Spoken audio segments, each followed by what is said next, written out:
Wow. I treasure the subject, and I think in part it was a little bit misconstrued by humanity, because in reality we owe to these daughters our existence, possibly, because there was no other for the society. Yeah, exactly. We could have stopped existing right then. They had to do what they'd done, right? And what's the meaning of like the hand that is? She blesses her. I mean, this hand. One goes first. Exactly. And their faces also. This one almost says, "I'm ready when you're ready," and this one says, "I am ready."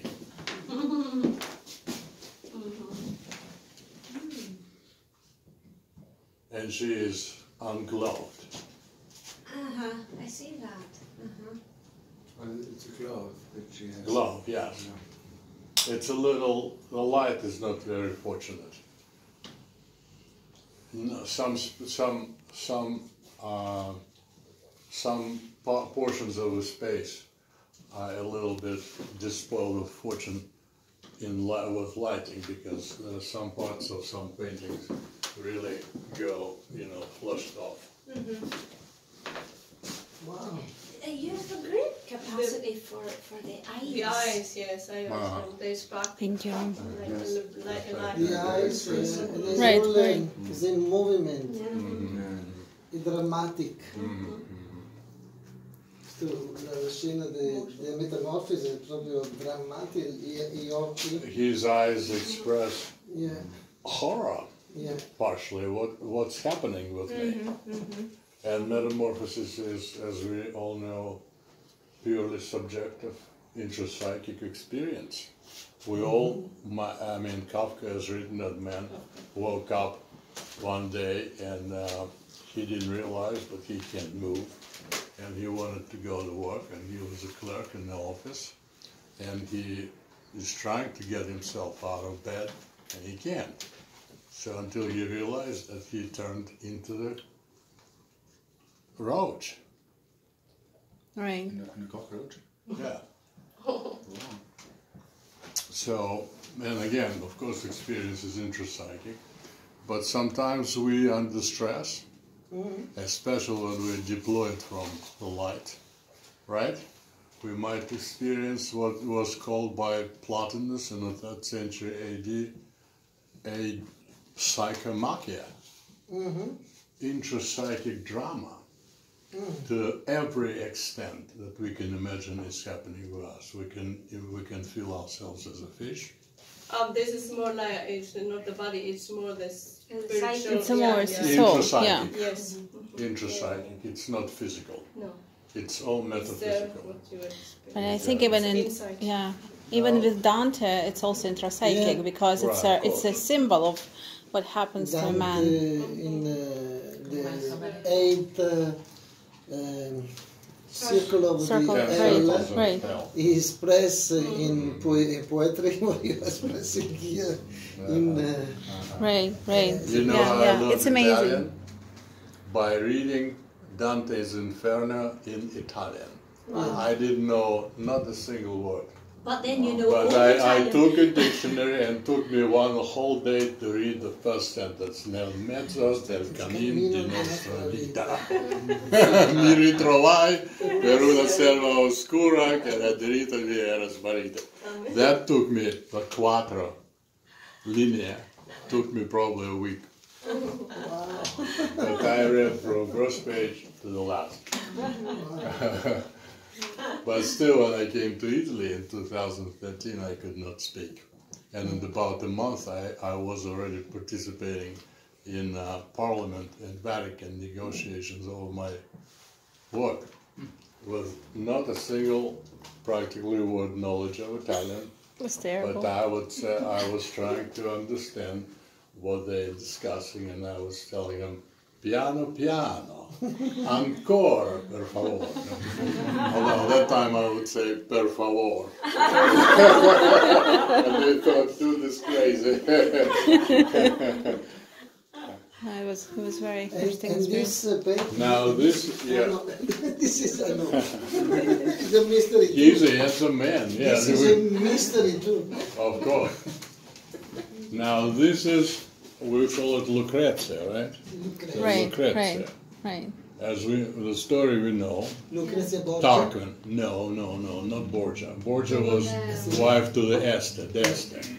She was daughter of Borgia, Rodrigo Borgia, Pope Alexander. So, but this one is about 5th century BC. Lucrezia, the daughter of who he was king of Veneto, of Padua, or Ferrara. I'm sorry. And Tarquin came to overtake Italy and Veneto, and his son wanted to, and she was a beautiful daughter, and he wanted to take advantage of her. He was raping her. And then she wanted to commit suicide. And she went to commit suicide. So basically, the theme of psychological castration, she can't go, expresses as her legs are amputated. But her face is very alive, and as you see, where does it look? To the hands. To the hands, yeah. It speaks, and the light comes from above. Yeah.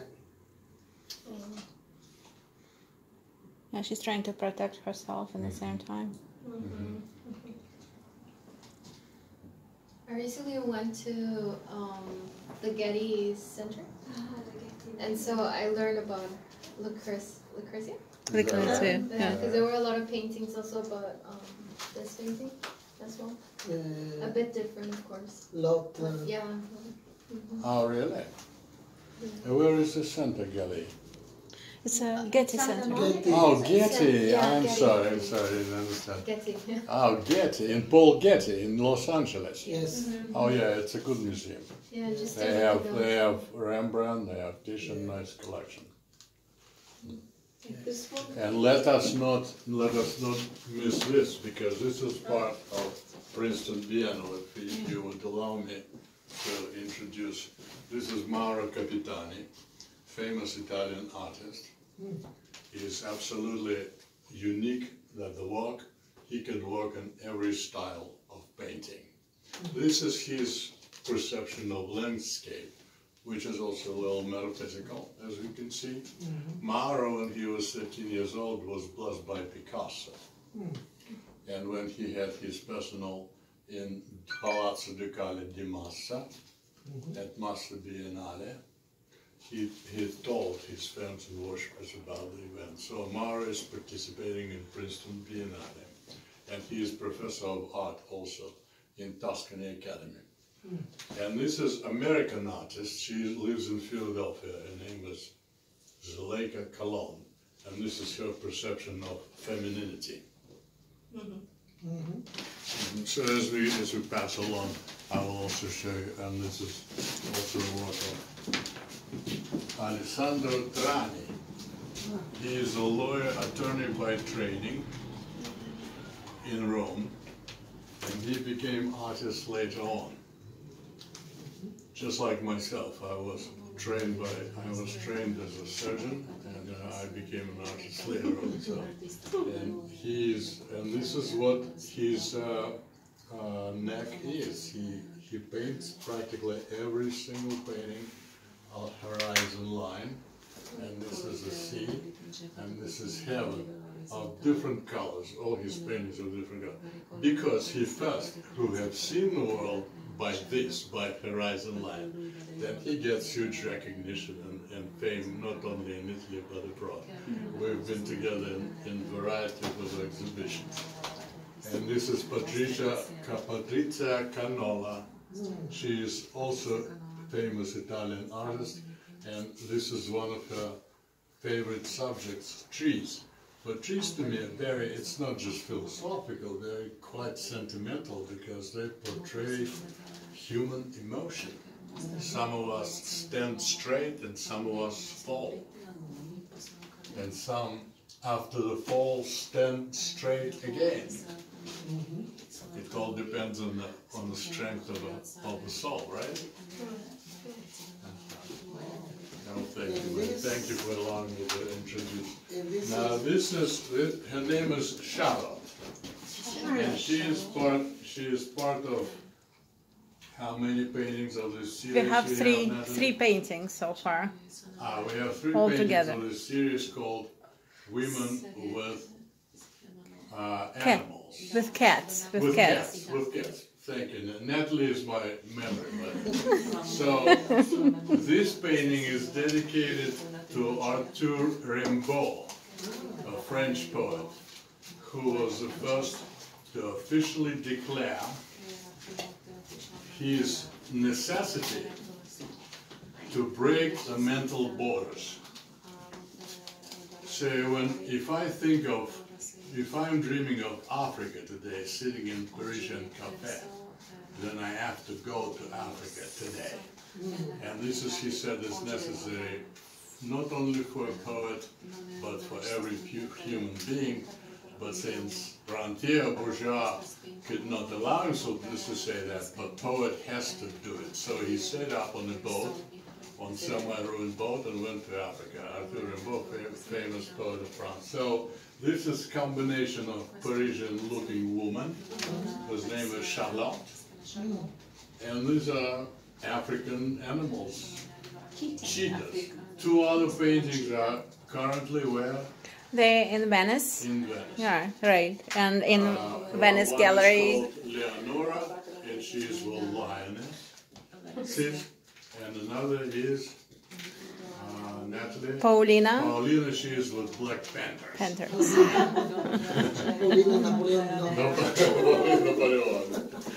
Yeah. Questo che now you if you have a minute of condescending into the YouTube channel, the film is called Kanevsky, Queen Esther. After I was invited as a guest star of Sundance Film Festival here in America, Hollywood producer Eddie Bernard, who is the son of Tom Bernard, who is, we know him well, the president of Sony Pictures Classics. And Eddie came to film me painting this. I made the initial painting in 35 minutes. Because I'm a little crazy. I paint extremely fast. And this is what he condensed it to 3 minutes performance. And to my joy and amusement, when I've done sign printings in Paris a couple of years ago, they said, Alexander, how can we entertain you in Paris? And I said, just drive me to the airport, because I've been to Paris so many times, and I have some obligations elsewhere. So they said, how about a little happy hour before we do? And they put me to some French bar scene with thousands of youth drinking and shaking, and all of a sudden I see everybody is looking at the ceiling, and the whole ceiling is this movie playing where I paint Queen Esther. So I don't know if they knew I was there or they've done it special for me. But so I paint that, and then I finish the painting. This final stage of a painting looks different from the initial what I've drawn. I mean, technically I've drawn all this heads and all this ear in the midst of her chest, etc., etc. But then I've done different colorings and techniques. This is a face. Right, it's a face, right, yeah. exactly. Face emanating off her belly. This face emanating off her neck. This face is. She's basically stepping emanating off her thigh, right? Oh, she's stepping on him. And this is the ear. Yeah. That you cleave the common ear with a horrid speech. Remember in Hamlet? Right. So Mordecai, Aman, and Ahasuerus. Yeah, I mean, this woman, and I explain in that film what motivated me to paint it. A woman schematic, and by her schemes between three men, she has changed the history not only of Persia, but also of humankind. One mind of one being can change the history of humankind. So Queen Esther. Again, it's a biblical story, This remember. Is, right. You guys tell me when you're ready to go for the next. All right, good, beautiful. So this is homage to Max Diamond, who's written only one book in his life. And he became absolutely famous right away. The book was called God, Jews, and History. God, Jews, and History. God, Jews in semi-opposition to each other, semi-struggle to survive, and semi-support of each other, etc. And might be even dialoguing with God. well, I don't know if it's a... This can be the Son of God or not? Might be. Like it's crucified, I don't know. Right, might be. Might be. And this is the star of the Judah. That's right. Star of David, right. David's star. Right. Wow. Basically, it's the center This is the centerpiece of best, history. Face. You like it. Yeah, very. Yeah, this is called Christ cogitating. I like Christ as a man, as a human being. I mean, I don't doubt that he's the Son of God. Yeah. But I like, what was he in the human flesh going through? I mean, imagine yourself being traduced after what you've done for humanity, being traduced and driven to that Golgotha, bearing this cross. Echo homo is one of my favorite subjects in art. Yeah, and I imagined what was he going through in his mind as a man prior to his crucifixion. Or maybe he's eternally cogitating. Cogitazione. Meditazione, sì. But with a heavy thought, I would say, with a heavy... What's his name? Pope Francis has meditation of Christ. It's small brown painting. You saw it yesterday, right? And this is Christ cogitating. Overall, I have done about 9 paintings of Christ. Wow. 9 paintings. Just tell the story. I started telling the story about how you called me from Sundance Film Festival, and you said that you just had a vision about. When I was in Sundance, it's funny. We have all those movie stars. Movie stars and film producers famous that America worships as a partners of gods. So they're all having party, and I had to watch them because while having a party, they standing like this next to the paintings, and I said, "Listen, my friend, you don't want 500,000 on your back." He said, "Oh, I'm sorry." But amidst all this and crazy music, and there was some light in there, and I often have visions. So I saw it. I saw Christ flying on a cross over the human land. And then, when I was in Italy, Cardinal Manzi, that you know very well, who was supposed to have been a pope, but they elected Francesco. No, they elected the previous one. They elected the John. Saint Paul? No. John Paul? No, the one who was before him. Benedict. Yeah, Benedict. Yeah. He was the one Right. competing with the Benedict. Right. Because Manzi spoke no English. Yeah. But he's, as you said correctly yesterday, he was a great philosopher. Yes, amazing. Great philosopher, amazing. And he also, so he asked me, he collected some of my works, and one for himself and one for Villa Sacra Cuore, which is Barrica Villa. And when we had reception with him, we had thousands of people standing upon our reception. And he, funny, just to entertain me, he said he was very amused with Daniela, because Daniela was 4 years old. She came to the reception, and he collected, besides original paintings, he also collected the print of Saint Peter. And he was looking at it and publicly said, "Potere."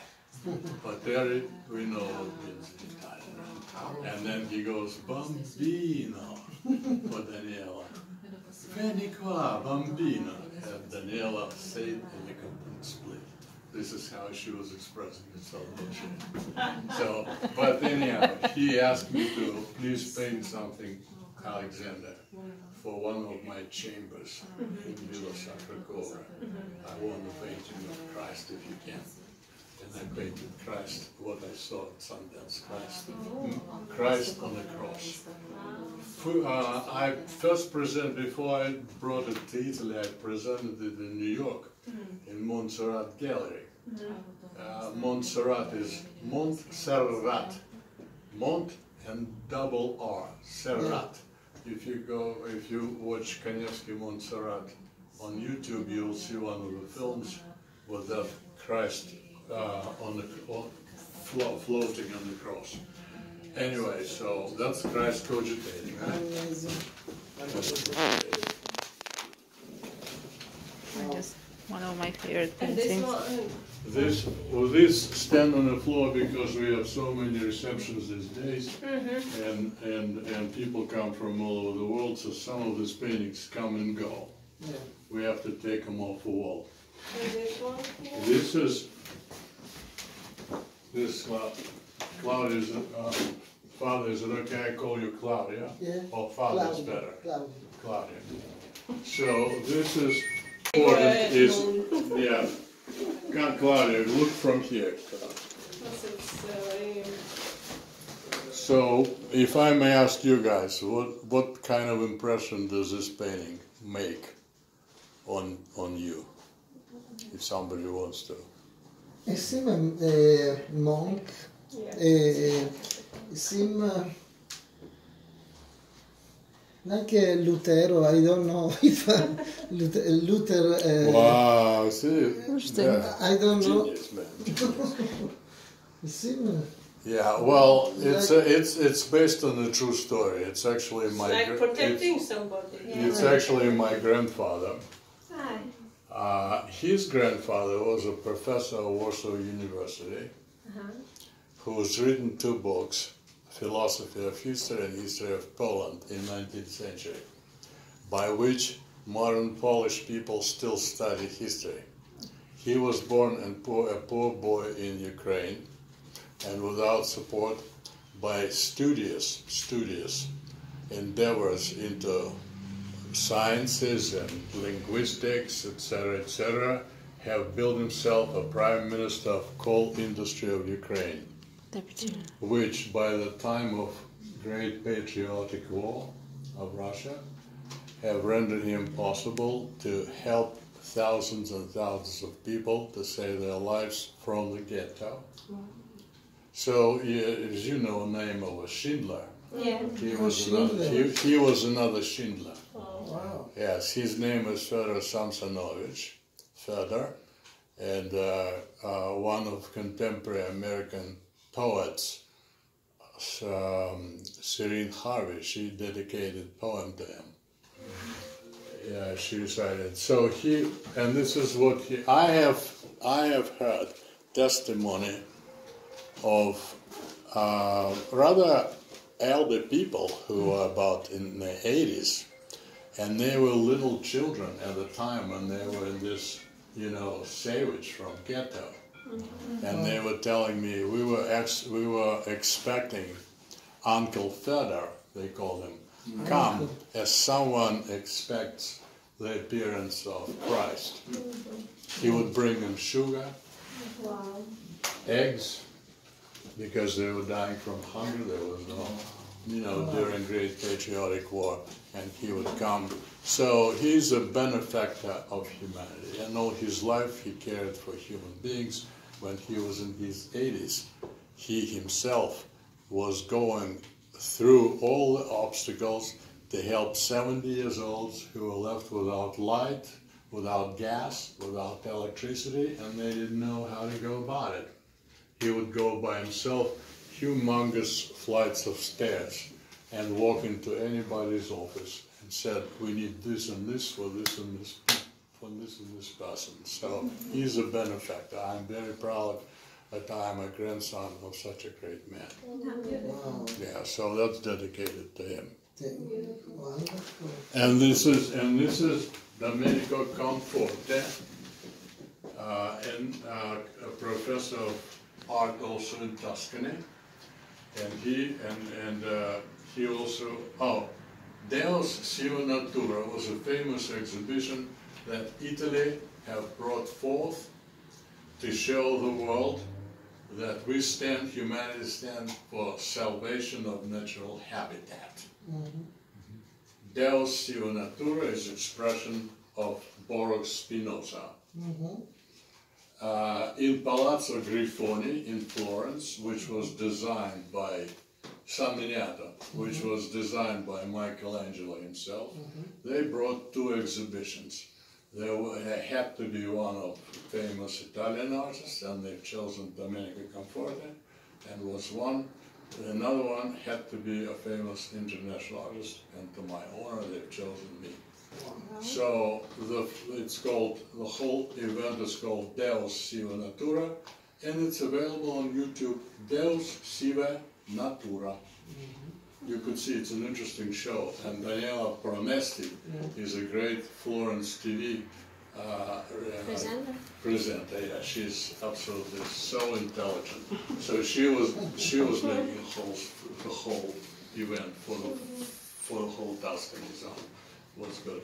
So this is Domenico Conforte, and he's also co-director of New Renaissance, Neo-Expressionism style, World New Renaissance Foundation. See, New Renaissance is not necessary to be altogether classical.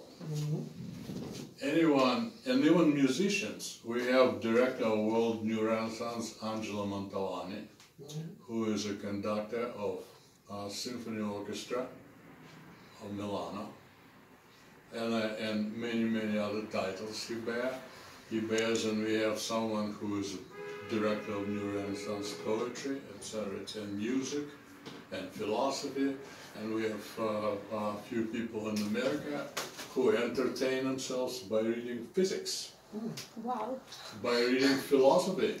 I mean, we have New Renaissance people all over. Right. So that's America, and we shall proceed from there, right? And this is this is American artist also. Her name is Catherine Tavares. She's charming. I like her. I like her a lot. She's very tempting, and she comes out of a depth. Very not secretive, but there's some mystery about her paintings. Well, at least I think she continues the grand tradition of Spain. Zurbarán, Murillo, Velázquez, Gaudí, Goya, Dalí, etc. Yes, and she also is an American. If you would like to stop, there's some chairs. We always start and take a chair. Thank you, Claudia. Thank you.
Spontaneous. Genius. Caught on camera. Yeah, beautiful, beautiful, yes. Very beautiful. Yeah, there's just one thing that I would say, coming from a musical perspective. Right, of course. If you were to take this and put it into music, there's one element that I would need to see more. Right. And that would be, and maybe this is the Irish thing, isn't it? And maybe, yes, strong. And maybe it's also the experience of Jesus Christ that I have had. I would need to see also some smiles on the faces. Oh, see? The child is smiling. The little one's smiling. And that's important.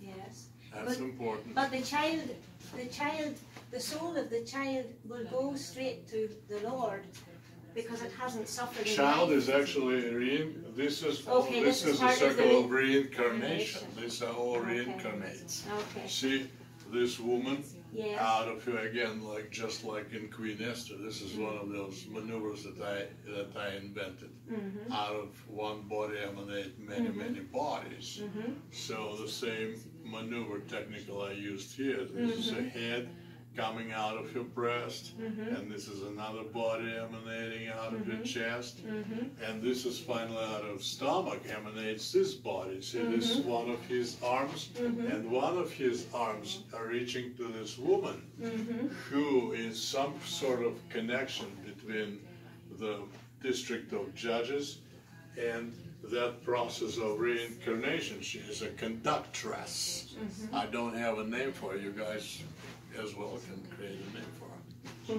So even Marina is kind of smug. Yeah, she's kind of smug. Yes, there's a wee. Yes. But I see the point, yes.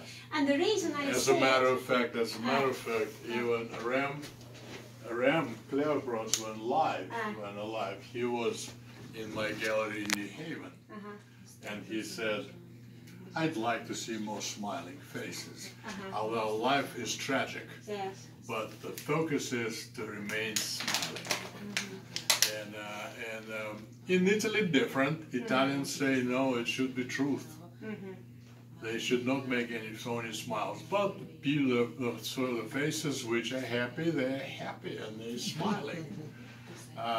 This is Alexander. He's at the time he's caught during a battle with his horse. It's a famous moment described by Plutarch. So he cannot smile. This is Laocoon reincarnated. Return of the Laocoon. You remember classic Greek classic Greek sculpture. Right. I remained configuration of his limbs as in the classic Greek sculpture. What should he express when he is returning back? He's not sure. He's not sure what he is to face because in his previous life he was scared. He was clairvoyant. He saw the coming of a Trojan war, and the priests were mad at him and sent all these disasters on him, right? Maybe because of the judgment is still the judgment, it's still not over. Yes, so it's still pensive. in the process of being reborn. I mean, coming to this new life, joy in the presence of the Lord. So, we are all sinners, so even when we come in the judgment, but child smiling is important. We can find Christ. Child smiling is important, right?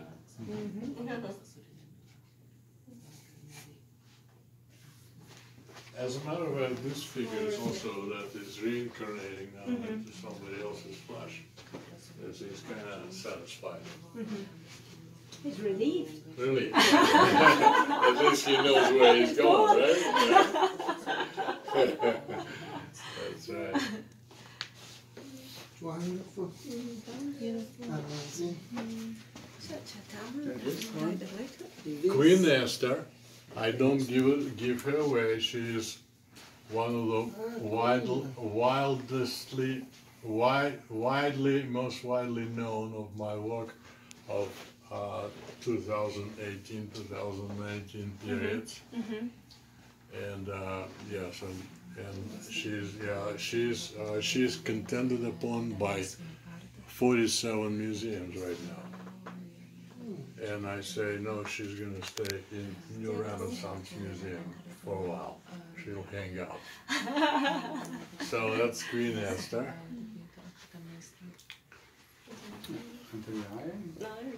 Lion. The reason they never got into physical consumption with each other, Solomon and Esther. I'm not Queen Esther. I'm so sorry. Shiva. Queen of Sheba. Queen of Sheba. Did I say Queen Esther? I didn't say Esther.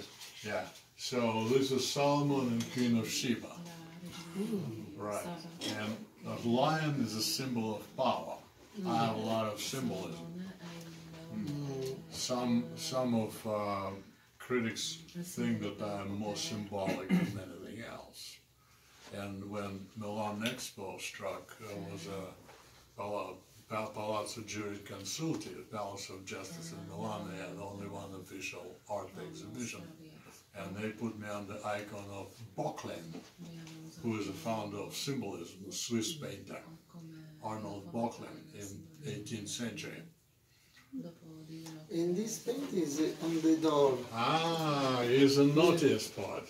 This part is very naughty, and it has to do with my perception of future. We, by the philosophical and scientific discoveries, are merely struck on this planet of plants and animals, and human beings as a part of living force, only in between two periods of existence of this planet, between extremes of cold and extremes of heat. As scientists have observed, that throughout this process, lots of metamorphotic changes happen to animals and plants, and then new species appear. I personally saw already new species of animals. I never saw creatures like they're not described. Animal size of a big dog, looking like a cat, without a tail. And I saw it personally. I saw we have lots of hybrids of rats and squirrels right now running around. So there is distinctly described in the classical literature, and it's not mythology, it's real history, creatures like hermaphrodites, of course, hermaphrodites, and they are uniquely interesting quadrupeds, I think their names are. He has one, or she has one female's breast and one male's breast, and she has double set of genitals, and these people reproduce within themselves. So there might be time demanding upon our new ways of reproduction in order to survive as a species. So this obviously has nothing to do with some sex, right? Pornography, etc., etc., or eroticism. It's not erotic, but it's one of the truth disposition into the insight of anthropology. That's like now this one central is called, now the whole five paintings are called of the same series called Behind Closed Doors, and I painted it on doors, and for the specific reason I did not remove the knobs.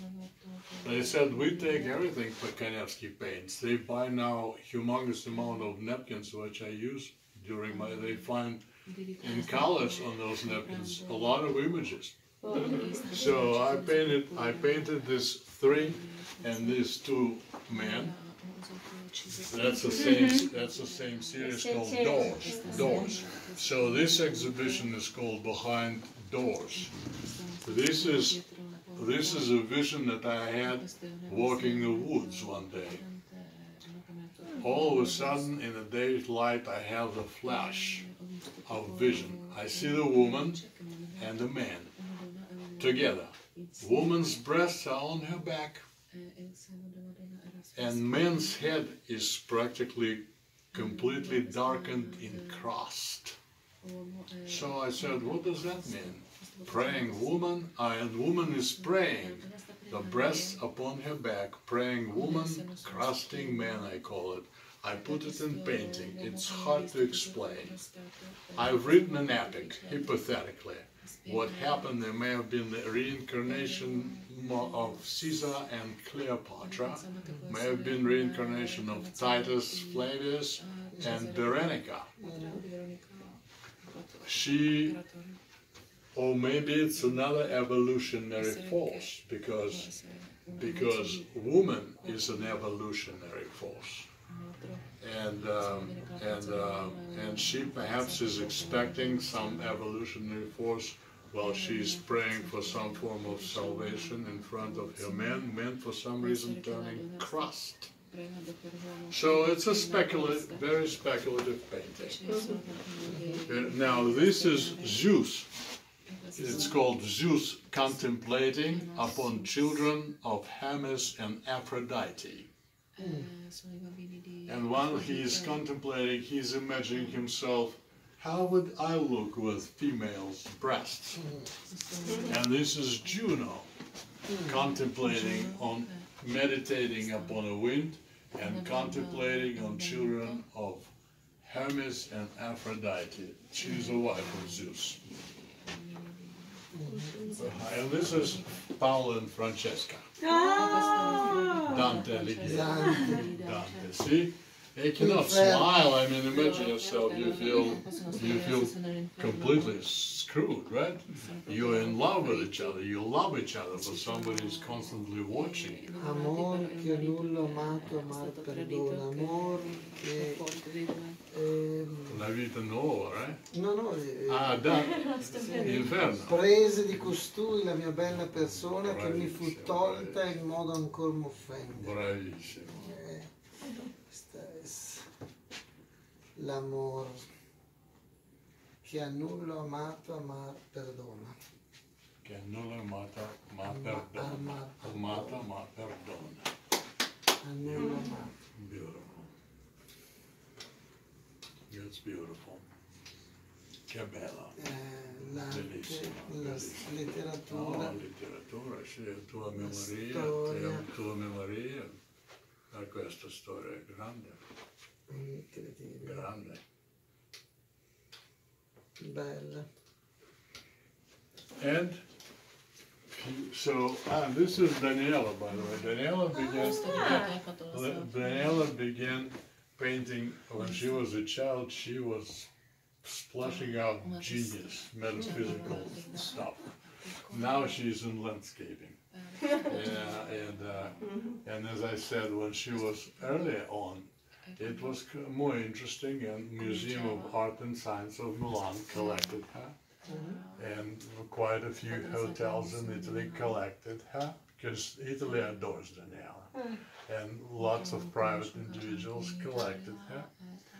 And now is her new streak. She paints landscapes. Now this is her own imagination. I cannot say what I would say. Daniela, see the tops of those mountains, you make them a little more blurred, to look more like they're fused with heaven.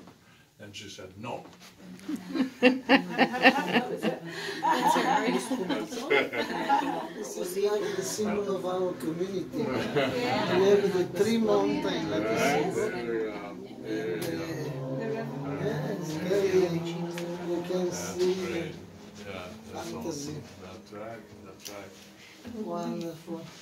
And that the woman... And there's few words about this part of the Princeton Biennale. This is Giancarlo Rampazzo, a painting of whose I picked up from the most famous church in the United States, BVM of New York. Am I pronouncing correct, right? Whom we have honor of administration being here today. And this is painting of Rampazzo, Giancarlo Rampazzo, famous Italian artist. He is metaphysical, he is not physical, he is not even abstract, no. He is very special, and in this semi-abstract form you see lots of images. He is genius, a great human being as well. This is Jenny Pompa, another Italian artist, very well known in Italy and abroad, and he specializes in painting trees, alberi. With every leaf he puts as a special piece. You can see that, it's incredible. Right. Jenny Pompa, very successful artist. This is Michael Yu, the academician of several academies of arts and sciences. This is nice. It's very, very good expression of his, and he is a well-known poet also. And this is very old of my painting that's been extremely successful in New York, and they didn't know who will own it. I mean, everybody wanted to own it. And prior to going to Italy, my most exhibition course happened in New York, mostly in Seoul. I was exhibiting practically every week. So this is 1996, called Embryogenesis. And we could proceed. Oh yes, this is Michelangelo, by the way. This is Michelangelo, yes. Yeah, Michelangelo. Michelangelo Buonarroti, great genius of humankind. Very talented, very powerful. I just saw here that you just have animals on this part. Yeah. Oh. You're amazing. What's your name? Monica. Monica. Amazing observer. It's absolutely unique. She found out that this painting also has animals. The critics say that lately Kanevsky is not too much into animals. Before it was in 2013, they published in Italy that Alexander Kanevsky is, I have this publication among relics, is most extraordinary artist who ever lived on earth, and he is famous for his humongous canvases portraying humans, naked humans, giant beasts, and who else? Whatever. But I was painting through a lot of animals. If you guys have strength, we can go second floor. If you're tired, we can stop for the first floor day. Now, this painting I've done, I'm not extremely happy of the technical part, because like this face is completely undeveloped, but I was painting it in a hurry upon the beginning of coronavirus pandemics. So yeah, so this is symbolic, schematic thing of how coronavirus is destroying us. So I don't know whether I should technically develop it more, or I should leave it upon this stage. And this has got a lot of polemics, this painting. It's a series of Venuses, and this is Venus of the East. And another semi-scandal happened in the United States quite recently, where some printers said we cannot print it because she's naked, so it's like pornography.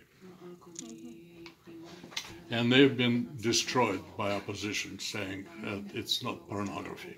So these are two other doors, and this is the painting that Japan wants to make 70 meters colossal statue of, called COVID-19, of this painting. The green or the one? The green, yeah. He's surrounded by all this green structure that is literally stiffening him up and eating up him alive. And as you see, it's got an element of gold, because corona in many languages means crown, and crown comes gold, right? Gold. But he's full of willpower, and he is tearing it apart. It means we have to fight We have to fight that corona. So Japan very, very inspired by this one. And we're in the middle of negotiations, and there is Kanevsky company, who is, I told, is right now, I don't even participate in decision making. They're making all decisions. And I cannot even say a word, because I have brush and they have money. So they said they found some discord in computations or something. They said we need to stop negotiations. And yet I thought the process is amazing, but I'm too over-romantic. I can't negotiate much of a business. I'm an artist, so when I was a guest star in the Ferraioli Palace in 2016, I told the whole world was there to follow Clinton-Trump evening, and the crowd with 150 TV stations was following me from all over the world and say, "Who's gonna win today, Alexander?" And I said, "I'm an artist, I'm not a politician." And say it. And this is Peter First. Peter the First. He was a great educator. The Tsar of Russia, a great educator, and he wanted to see and he so-called opened a window to Europe from Russia, because Russia was pretty much closed before the Peter. And he himself went to Germany for his education. He was an extremely educated man. He is portrayed in armor as a warrior with a book, and he is contemplative. And the brown bear, animal of Russia, and the horse, and the dog, they all over him. And this the serpent in that painting is closed now. It's called Great Stage of Fools. I also don't want to display it for some reason now. It's called Great Stage of Fools. Do we have is there any film on YouTube? I don't know, maybe we have. Great Stage of Fools. I have to see. It might be a film, Great Stage of Fools, yeah. Kanevsky, Great Stage of Fools. Yeah, but it's dedicated to Shakespeare. We cry when we're born upon the great stage of fools, from Shakespeare, King Lear. Yeah. This is Kibela, also painting, which by 1997, painted in 1996, by 1997, in the United States, received 1,037 biddings.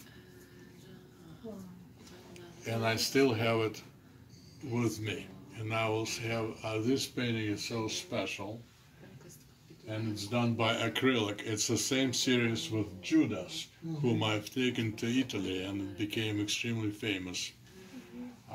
This is of the same series, also painted by acrylic on wood. And Kibela is a wife of Kronos, who saved the Zeus,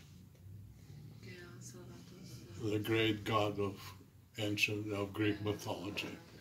So she gave Zeus, instead of Zeus, she gave a stone, as we remember, for Kronos to eat. And Kronos was a king of Titans. So he ate all the children, because he was afraid that male child will overthrow him. So Kibela gave him a stone, and he ate a stone instead of Zeus. And Zeus was saved, and the whole Hellenism was saved as a result. And her image has flown through centuries.